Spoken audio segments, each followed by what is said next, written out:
एक समय शराब का एक व्यसनी एक संत के पास गया और विनम्र स्वर में बोला, गुरुदेव, मैं इस शराब के व्यसन से बहुत ही दुखी हो गया हूँ। इसकी वजह से मेरा घर बर्बाद हो रहा है। मेरे बच्चे भूखे मर रहे हैं, किंतु मैं शराब के बगैर नहीं रह पाता। मेरे घर की शांति नष्ट हो गई है। कृपया आप मुझे कोई सरल उपाय बताएं, जिससे मैं अपने घर की शांति फिर से पा सकूं। गुरुदेव ने कहा, जब इस व्यसन से तुमको इतना नुकसान होता है तो तुम इसे छोड़ क्यों नहीं देते। व्यक्ति बोला, पूज्यश्री, मैं शराब को छोड़ना चाहता हूँ, पर यह ही मेरे खून में इस कदर समा गई है कि मुझे छोड़ने का नाम ही नहीं ले रही है। दूसरे दिन निश्चित समय पर वह व्यक्ति महात्मा के पास गया। उसे देख महात्मा झट से खड़े हुए और एक खंभे को कसकर पकड़ लिया।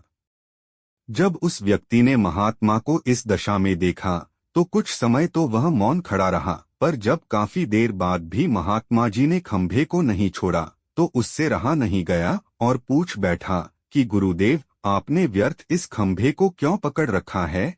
गुरुदेव बोले, वत्स, मैंने इस खंभे को नहीं पकड़ा है, यह खंभा मेरे शरीर को पकड़े हुए है।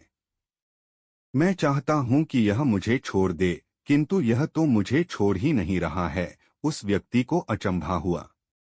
वह बोला, गुरुदेव, मैं शराब जरूर पीता हूं, मगर मूर्ख नहीं हूं। आपने ही जानबूझकर इस खंभे को कसकर पकड़ रखा है।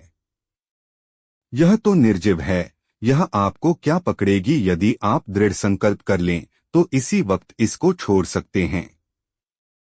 गुरुदेव बोले, नादान मनुष्य, यही बात तो मैं तुम्हें समझाना चाहता हूँ कि जिस तरह मुझे खंभे ने नहीं बल्कि मैंने ही उसे पकड़ रखा था, उसी तरह इस शराब ने तुम्हें नहीं पकड़ा है, बल्कि सच तो यह है कि तुमने ही शराब को पकड़ रखा है।